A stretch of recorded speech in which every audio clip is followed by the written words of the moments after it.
Hey Dan, I'm on to my next project. So this is for my house. These are my make-do sawhorses because my big heavy-duty sawhorses are over at the money pit and I don't feel like carrying them over here. So what I'm doing is I am going to be replacing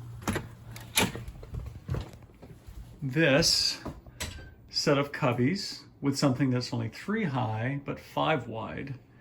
And so what I'm going to do is all of these pieces will be inset into a groove that I've routed in this vertical board, which will in its turn be inset into the top and bottom like so. And then the back panel, currently Beth was very clever, as she often is. She just did a back panel out of, I don't know what it was, just like some board with some burlap on the outside, which is kind of cool. We could actually still do that. So what I'm going to do is use a piece of 1/4-inch plywood, and I'm going to cut a rabbet on the 2 sides, the top and the bottom, so that the plywood will be inset and you won't see the raw edge of it. And then we will paint that whole thing white. So all of this will get painted white. It'll be in the same design pattern, same design as this, which is a set of shelves I built a while back. So it'll be high gloss white with the oak trim around the top and the outside on the face. So anyway, that's what I'm working on. It is Sunday. It's 65 degrees, super nice day out. And I'm gonna get back to it. I've already gotten all the pieces cut. I've got most of the routing done. I need to cut down these middle pieces by a 1/4 inch to accommodate the inset of the plywood, and then I need to rabbet the outside pieces, and then Bob's your uncle.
Okay, so that's what the rabbet is going to look like.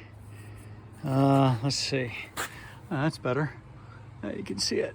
So that will receive the plywood. So the plywood edge is still getting hidden by this, but this allows the plywood to have some support on the edges, which also the whole benefit of doing the plywood backer. I mean, you could do anything really. But since we're going to paint it, we don't really need individual pieces of wood or a fancy piece of plywood, just something smooth enough. But it's going to obviously keep the entire thing from racking. At least that's the plan. So yeah, I've got the two long pieces. That's the top and the bottom. So now I need to do the two side pieces. And then I can cut down all these little pieces and away we go. We'll be ready to go. Okay, me and my sidekick here, we've gotten the uprights in, and we've gotten, or we, I guess me, those, and those. Like I said, these middle pieces I can't put in until I'm gonna get the top piece on, then I'm gonna put those middle pieces in, and because I can't screw them in, maybe I could if I, maybe I'll hit them with the finish nailer just to hold them in place. That way they're hidden. Yeah, so that's where I'm at. Okay, here's phase, I don't know, 3.6, 3.2, 3BBX. Man, do you guys ever get these beetles out there? Anytime it's warm in October, they just swarm all over the house. Anyway, that's not what I'm here to talk about. So I've got the clamps on, one on both sides, which essentially is pulling these and this divider in tight. Now I'm going to quick nail those and you know, just to pin them into place, and Bob should be your uncle. So I'm gonna get on that, and then I can get these other dividers in, get those clamped, get those nailed. They'll be dry by the end of the day, and we'll be good to go. As you can see, I got the rest of the dividers in. It was actually a bit of a pain in the butt because by clamping it, I don't know, I ended up pulling some of the wood a little out of true, but you can't really tell, at least not from this angle. The other thing is when I put the nails in, because I couldn't get the nail gun flat in, the nails end up stuck out a little proud. Meaning I couldn't get the tip of the nail gun in flat in that corner, and I was trying to pin that corner. So anyway, I had to go in with a nail set and recess them all. That's fine. And then what I did is I took white caulk and I caulked every corner just to make sure that they looked smooth once I painted them. So now I've got the primer coat on. I have got I've got one coat of, I'm using a high gloss white enamel, because this is going to get a lot of beading, a lot of use. So I've gotten one coat of that on. I'm going to get a second coat on the whole thing.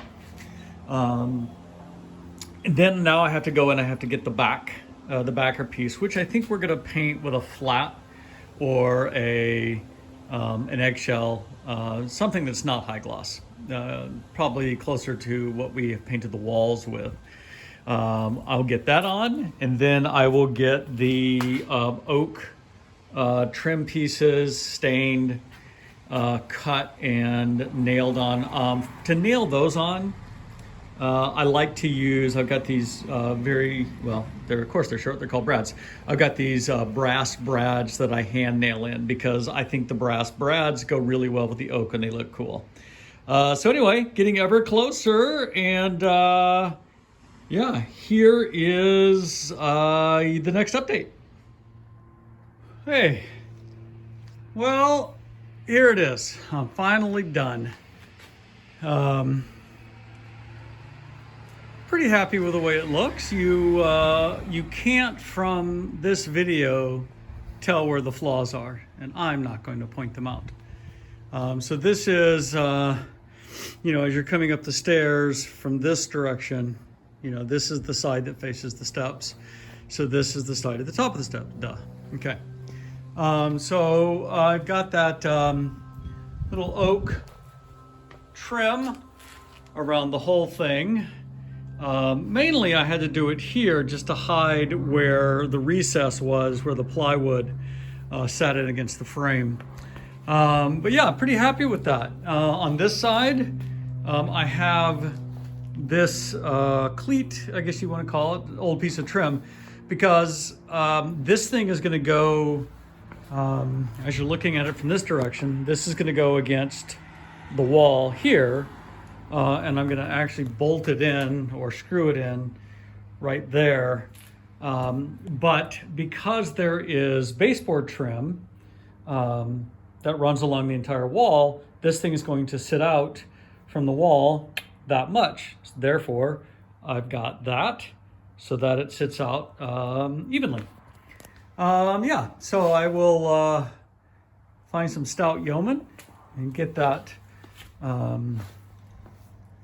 installed. So these are essentially, this is one piece, and then obviously all I did was I just mitered the corners, and then these are just square cuts, straight cuts.